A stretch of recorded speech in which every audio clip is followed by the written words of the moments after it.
नमस्कार, आप देख रहे हैं दूरदर्शन हिमाचल। देवांशी कार्यक्रम में आप सभी का स्वागत है। जी हाँ, आज का हमारा विषय मेहनत से कामयाबी तक का सफ़र। जब हम बात करते हैं कामयाबी की, तो कामयाबी की एक ख़ास बात ये है कि वो मेहनत वाले लोगों पर ज़्यादा फ़िदा होती है और जो मेहनत करते हैं वो कामयाब ज़रूर होते हैं। लेकिन आज का सफ़र जो है वो कैसा रहा है मेहनत से कामयाबी तक का, आज हम जानेंगे। स्टूडियो में हमारे साथ है रीता वालिया जी, जो कि अंडर सेक्रेटरी है एजुकेशन में। आपका बहुत बहुत स्वागत हमारे कार्यक्रम में। दर्शकों, आपको बताएं कि रीता जी जो है वो 34 सालों से लगभग शिमला में ही कार्यरत है। अलग अलग विभागों में ये कार्य कर चुकी हैं। बहुत सारे एक्सपीरियंस इनके पास है, वो चाहे काम के हो या एजुकेशन के हो या फिर पढ़ाई के हो।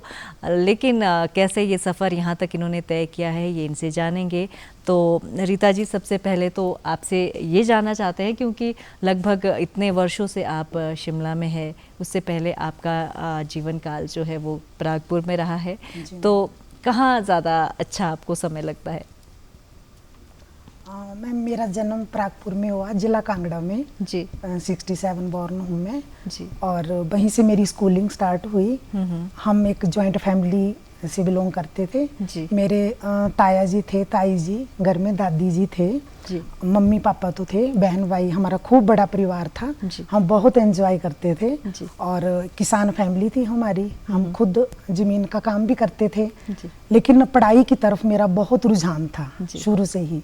जब से मेरे पेरेंट्स ने मुझे स्कूल छोड़ा, तब से लेकर ही मुझे ऐसा लगता था कि मैंने बहुत दूर तक जाऊंगी। मुझे कुछ बनना था लाइफ में, हमेशा से मुझे कुछ अच्छा बनना था, मुझे सबसे टॉप पे जाना था। सब बहन भाइयों को भी खुद भी प्रेरित करती थी, लेकिन खुद मैं बहुत मेहनत करती थी। जैसा आपने कहा कि जॉइंट फैमिली में आप पैदा हुई है। आज के समय की जब हम बात करते हैं तो बच्चा अकेलापन कहीं ना कहीं फील करता है, तो जब हम जॉइंट फैमिली में पैदा होते हैं उसके बारे में बताइए कि कितने सारे गुण उसमें आते हैं, कितने सारे जो अलग एक्सपीरियंस होते हैं जॉइंट फैमिली के, उसके बारे में बताएं। एग्जैक्टली मैम, अब फैमिलीज बहुत अकेली सी हो गई हैं जी। पेरेंट्स, मम्मी पापा और 2 बच्चे या 1 बच्चा, तो मुझे बहुत हैरानी होती है कि कैसी लाइफ चल रही है ये जी। जो हम अपना बचपन याद करते हैं मैम, जब इतना बड़ा परिवार होता था तो घर का काम हम सब जब मिलजुल के करते थे, तो और हंसी मजाक में खुशी खुशी से ही वो काम बड़ी आसानी से हो जाता था। हम जमीन का काम भी करते थे। जब हम सारे बहन भाई या हमारे बड़े लोग भी खेतों में जाते थे तो हम बहुत एंजॉय मजाक करते हुए हमने वो सारा काम कर लेना। खाने पीने का काम है, कोई घर का काम कर रहा है, कोई खाना बनाने का काम कर रहा है, कोई सफाई का काम कर रहा है, कोई पानी की शॉर्टेज होती थी खैर हमारे गांव में, तो पानी लाना होता था। तो जब हम मैक्सिमम बहन भाई सभी पानी लाने जाते थे तो एकदम इकट्ठा पानी आ जाता था। तो मैम टचवुड हमने बहुत अच्छा बचपन बिताया है। तो मुझे ये आजकल की एकल फैमिलीज बिल्कुल भी पसंद नहीं है और मेरी नेचर में भी नहीं है कि हम अकेले रहें जी। जो हमारा शिक्षा का रोल रहता है हर कामयाबी के पीछे, तो आपसे भी यही जानना चाहते हैं कि आपकी जो शैक्षणिक योग्यता है वो कैसी रही, कहाँ आपकी स्कूलिंग हुई, कैसे आपका समय बीता स्कूलिंग का? जी मैम, मुझे गवर्नमेंट, अब तो चलो सीनियर सेकेंडरी स्कूल बन गए हैं वो, but government higher secondary school होता था हमारा प्रागपुर में। तो मुझे फर्स्ट क्लास में वहाँ भेजा गया जब से लेकर, तो मैंने हायर सेकेंडरी पार्ट 1 प्रागपुर जिला कांगड़ा से करी है और हमेशा फर्स्ट डिवीज़न और मेरिट में मैंने, और मैक्सिमम टाइम टॉप फर्स्ट 3 में मैंने टॉप करा है। और उसके बाद ग्रेजुएशन मेरी गवर्नमेंट डिग्री कॉलेज ढलियारा से हुई है फर्स्ट डिवीज़न में मैम। देयर आफ्टर मेरा मन नहीं भरता था पढ़ाई करने से, मुझे आगे जाना था, लेकिन चलो रिसोर्सेज इतने अच्छे नहीं भी होते थे उस टाइम। तो मुझे लगता था कि मुझे घर से बाहर भेजेंगे तो मैं और पढ़ूंगी, और ज़्यादा पढ़ना था। तो वैसे लड़कियां उससे पहले इतनी हमारे घर से बाहर गई नहीं थी पढ़ने। थोड़े मेरे ताई जी जो थे वो मदर की तरह थे वैसे, क्योंकि जन्म हमारी मम्मी ने दिया था हमें, लेकिन पाला हमें ताई जी ने था। यही खास बात जॉइंट फैमिली की होती है। यस मैम, मैम वो उनके खुद के बच्चे नहीं थे, लेकिन वो हमें बहुत बड़े होकर पता चला कि वो ये ताई जी हैं जी। और ये हमारी मदर नहीं है, ऐसा कुछ हमें नहीं पता था जी, कि वो मदर अलग होती है। वो हमें मदर की तरह ही थे, तो वो थोड़ा डरते थे कि लड़कियों को बाहर कैसे भेजना। लेकिन मैम मेरे एक ब्रदर हैं बड़े, अशोक भाई जी, उन्होंने उनको सबको समझाया कि लड़की पढ़ने में अच्छी है इसलिए इसको बाहर भेजो। तो बाहर हमारे लिए धर्मशाला कॉलेज ही उस टाइम बाहर था। तो मैम मैंने वहाँ से इंग्लिश में मैंने एडमिशन ली इंग्लिश में, और मैंने मास्टर्स करा इंग्लिश लिटरेचर में और फर्स्ट डिवीजन में मैम जी। बहुत तो तो लिटरेचर अगर आपने चुना था तो क्या आपको लिखने वगैरह का शौक भी था? क्योंकि यस मैम, यस मैम, मुझे लिखने का बहुत शौक था। मैंने काफ़ी पोइम्स वगैरह लिखी हैं। एक्चुअली 10th तक मेरा हिंदी बहुत अच्छा था, लेकिन देयर आफ्टर मैंने इंग्लिश में थोड़ा ज़्यादा ध्यान दिया। इंग्लिश भी मेरी शुरू से अच्छी थी, लेकिन मैंने इंग्लिश में मास्टर्स करा, तो मैंने हिंदी में भी काफ़ी पोइट्रीज लिखी हुई हैं, पोइम्स लिखी हैं और पब्लिश भी हुई हैं मेरी पोइम्स। वैसे तो हम बचपन में जब देखते हैं कि हमें ये बनना है, बचपन में कुछ और ड्रीम्स होते हैं, खासतौर पर हम टीचर्स को जब देखते हैं तो लड़कियों का तो खास तौर पर होता है कि मुझे इन जैसे टीचर बनना है। तो आपका क्या सपना था कि बचपन से लेकर आप क्या बनना चाहते हैं, या फिर बड़े होते होते वो चेंज भी होता गया? मैम ये सच है कि मुझे इंग्लिश में मास्टर्स करने का सपना मेरा बचपन से ही था, लेकिन उसका क्या यूज होगा वो बाद में पता चला। लेकिन सच बताऊं तो मैम टीचर बनने का मेरा सपना नहीं था, मुझे टीचर कभी नहीं बनना था, क्योंकि मैं अगर छोटे बच्चों को पढ़ाती भी थी तो मुझे ऐसा लगता था कि वो जल्दी सीख जाएं, जबकि पढ़ाने के लिए पेशेंस काफ़ी चाहिए होती है। तो मुझे इतना अच्छा टीचर बनना तो नहीं लगा, लेकिन ये लगता था कि मैं किसी अच्छी पोस्ट पे जाऊंगी, सिविल जॉब करूंगी।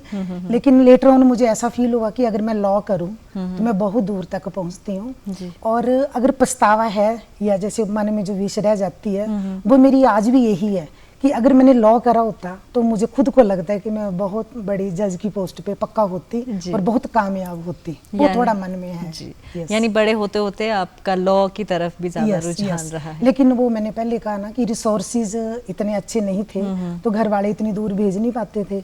मोर ओवर मैम ऐसा हुआ कि मास्टर्स के लास्ट सेमेस्टर में पहुंचते पहुंचते ही मुझे हिमाचल प्रदेश सचिवालय में जॉब मिल गई जी। मतलब अभी मैंने प्रॉपर्टीज हॉलीडेज में मैं घर आई थी, शायद 1-2 दिन नहीं हुए थे और मुझे कॉल लेटर आ गया जी। तो मैंने यहाँ ज्वाइन कर लिया।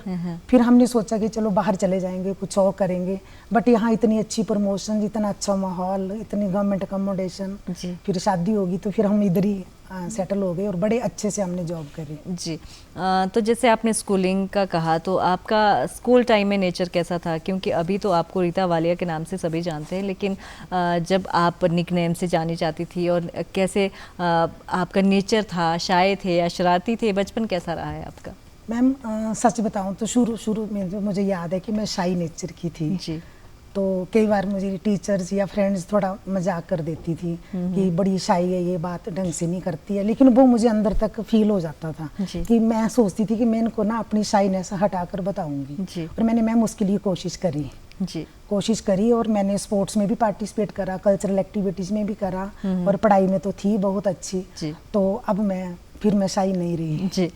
एजुकेशन के साथ जैसे आपने कहा अभी कि स्पोर्ट्स और कल्चरल एक्टिविटीज़ कितना महत्व रहता है, क्योंकि ज़्यादातर हम देखते हैं जो पढ़ने वाले बच्चे होते हैं वो पढ़ाई की तरफ ज़्यादा सोचते हैं और लगता है कि ये स्पोर्ट्स या फिर टाइम वेस्ट उनके लिए लगता है, लेकिन कितना महत्व हमारी लाइफ में रहता है? मैम बहुत महत्व है। पढ़ाई के साथ साथ आपको कल्चरल एक्टिविटीज़ में, स्पोर्ट्स में और आपकी सिंगिंग, राइटिंग, गार्डनिंग, ये सब करना चाहिए जो अपने को अच्छा लगे। वो बहुत ज़रूरी है, वो एक व्यक्तित्व को निखारने के लिए बहुत बहुत आवश्यक है, वो होना चाहिए जी। जैसे आपने कहा कि बहुत कम समय आप घर पे रही हैं, उसके बाद शुरू में ही आपको जॉब मिल गई थी, तो कैसा आप जॉब की तरफ कैसे आप गए? कोई एंट्रेंस वगैरह या कोई एग्ज़ाम्स के थ्रू आप इसमें गए? मैम ऐसा है, ये बड़ा इंटरेस्टिंग किस्सा है जो सचिवालय में मेरी जॉब लगी है। वैसे तो मुझे लगता है कि ये कुछ गॉड गिफ्ट था कि मुझे यही जॉब करनी थी, प्री डिसाइडेड वीकेंड से।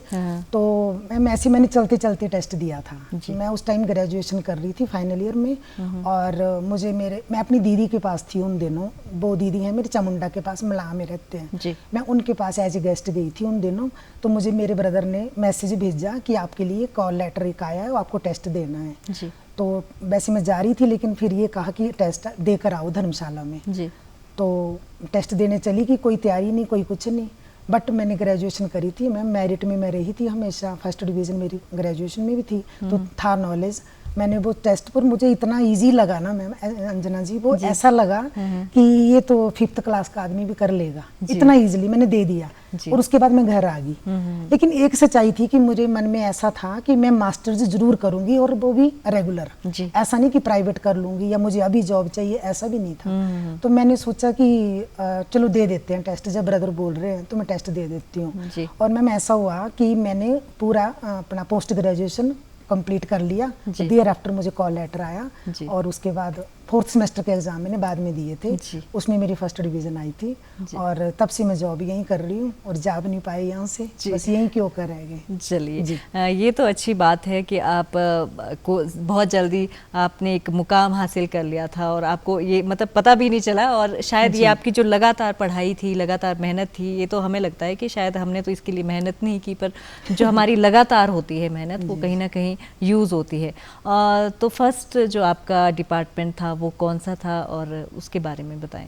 जी अंजना जी, ऐसा है, जब मैंने ज्वाइन किया तो जो मेरे पास सर्टिफिकेट्स थे, जो मैं बोल रही हूँ वो मेरे सर्टिफिकेट्स भी बोल ही रहे थे। जैसे मैंने जिन ऑफिसर्स के पास मैंने ज्वाइन किया, उन्होंने मेरे सर्टिफिकेट्स देकर हम लोगों की 58 आई थिंक 60 लोगों की अपॉइंटमेंट इकट्ठी हुई थी बैच में।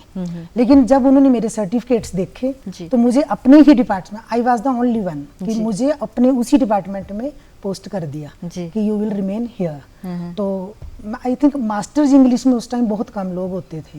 मैं अपने गांव में भी शायद फर्स्ट हूँ जिसने इंग्लिश में मास्टर्स कर रखा है। तो उन्होंने मेरे सर्टिफिकेट देकर मुझे वही पोस्ट किया। हमारा वो सचिवालय का है, सचिवालय प्रशासन जी। तो मैं उसी में रही। फिर उसके बाद मैं जीएडी में, डिपार्टमेंट्स के नाम बताऊं आपको तो फूड एंड सप्लाईज में मैंने काम किया है, जीएडी में करा है, एनिमल हस्बेंड्री में रही हूँ, MPP and power, and thereafter food and supplies, home prosecution, vigilance, उसके बाद दोबारा फिर फूड एंड सप्लाईज, और आजकल मैं एजुकेशन में जी।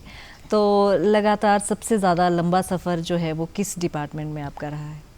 अंजना जी, मेरा लंबा पीरियड जो है वो प्रोसिक्यूशन में रहा है, होम डिपार्टमेंट में। I served there for 13 years and 6 months। Okay. और सबसे अच्छा एक्सपीरियंस अगर माना जाए, क्योंकि अलग अलग विभाग में अलग अलग एक्सपीरियंस के साथ काम करना, और फिर एक होता है कि नहीं इसमें ज़्यादा इंजॉय हुआ या फिर काम अच्छा था।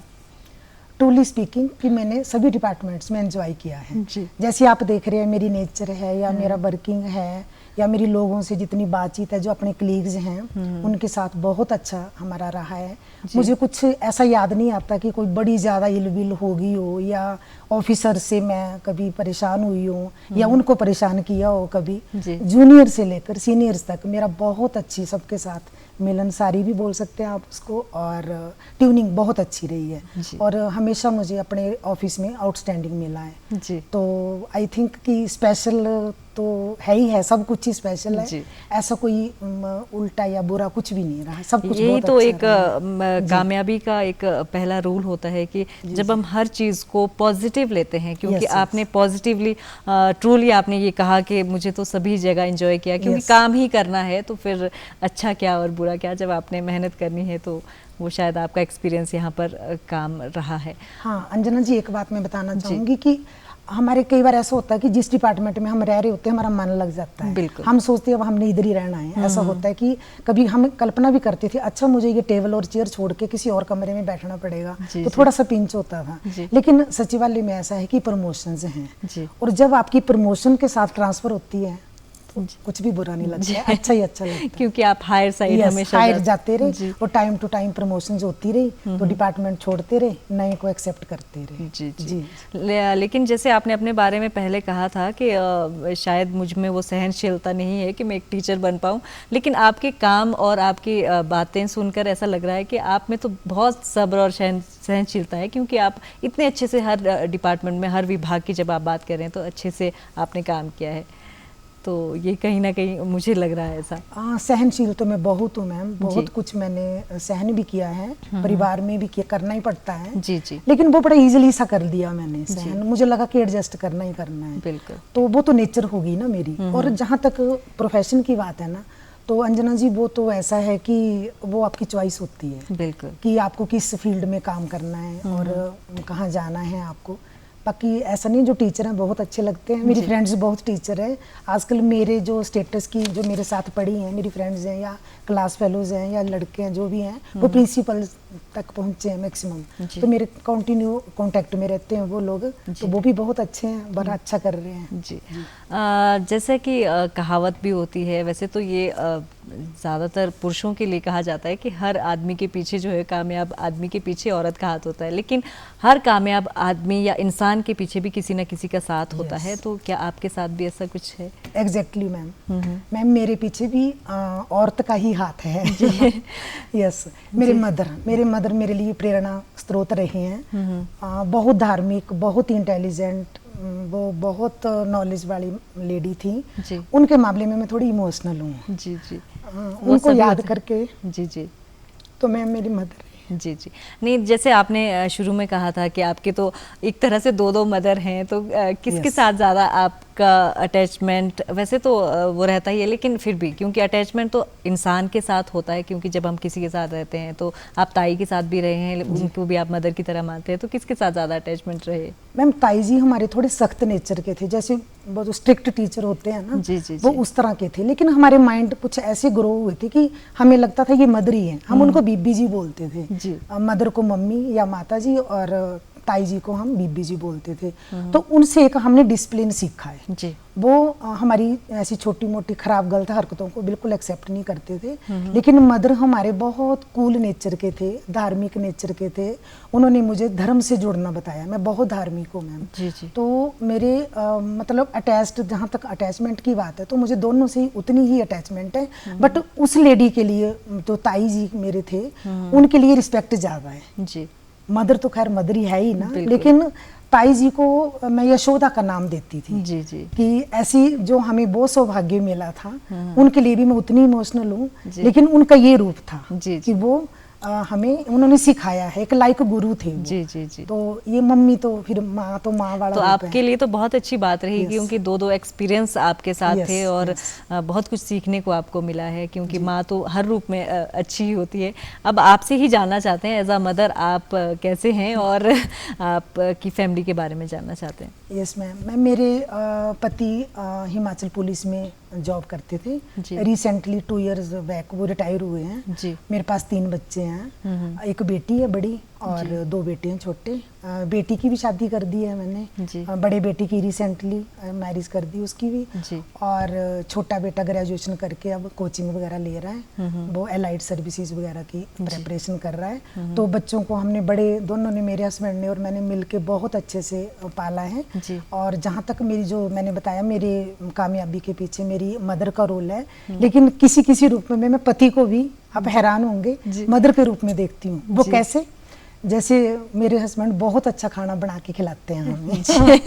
ये तो बहुत अच्छी बात है। वो बहुत अच्छी कुकिंग करते हैं। तो जैसे मेरी पर्सनैलिटी है या जो भी है, तो उसके पीछे उनका भी बहुत रोल है जी। उन्होंने भी हमें सपोर्ट किया है मुझे हमेशा।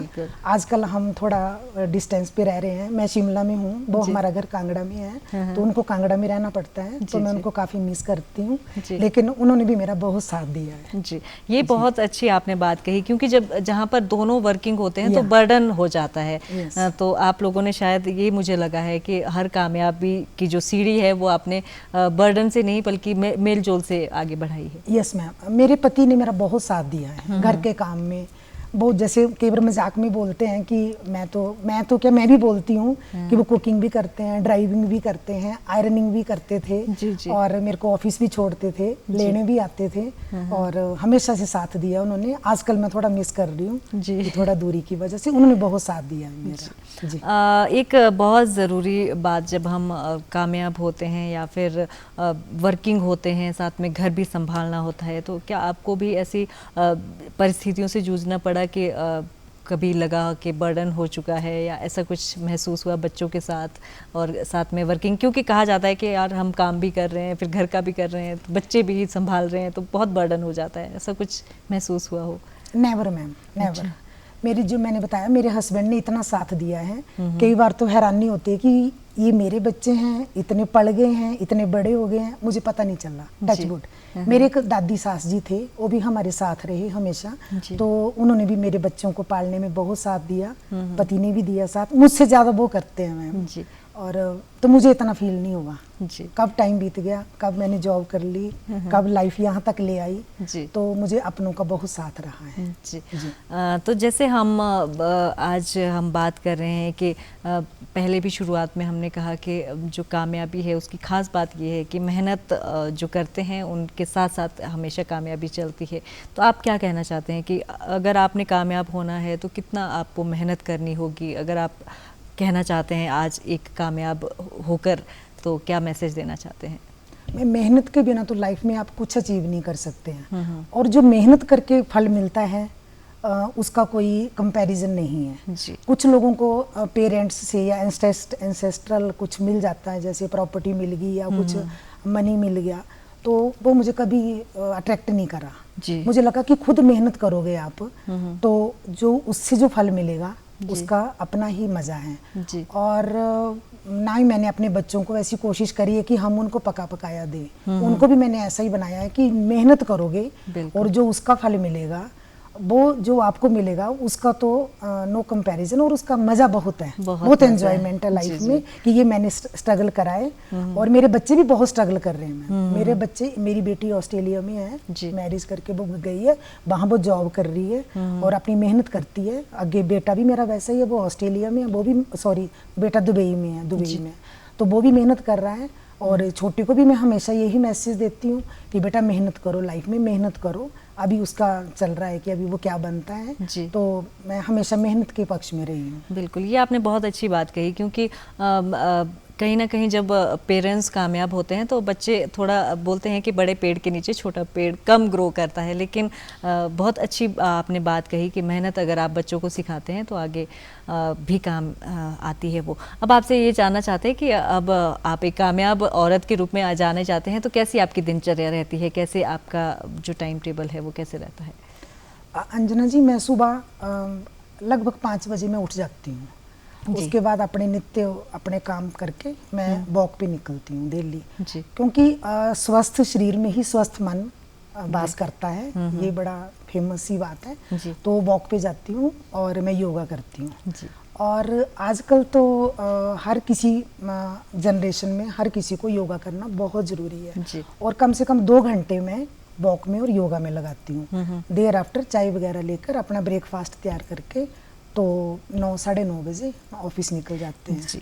बहुत अच्छा लगा आपसे ये जानकर, क्योंकि ये मेहनत का जो आपका कामयाबी तक का सफ़र है, ये ऐसा लगा जैसे मतलब बहुत इजीली, क्योंकि आपने अपनी लाइफ को इतना इजीली जिया है, ऐसा लगा। तो आप इस कामयाबी को डिज़र्व कहीं ना कहीं करते हैं, क्योंकि आपने हमेशा मेहनत को ही अपना काम समझा है। तो बहुत अच्छा लगा। रीता वालिया जी आज हमारे साथ स्टूडियो में थी देवांशी कार्यक्रम में, और कामयाबी जो मिली है मेहनत से कैसे इन्हें मिली है ये हमने आज जाना। तो बहुत बहुत धन्यवाद हमारे साथ स्टूडियो में जुड़ने के लिए। तो हम दर्शकों को यही कहना चाहते हैं कि अगर आप भी मेहनत करते हैं तो कहीं ना कहीं आपको कामयाबी ज़रूर मिलती है, और हर एक काम को जो है वो एज अ बर्डन नहीं, बल्कि अगर आप ये माने कि हमें ये करना है और ये करके ही हमें मेहनत करनी है और कामयाबी हासिल करनी है। तो आज के कार्यक्रम में इतना ही। एक नए विषय के साथ फिर हाजिर होंगे। नमस्कार।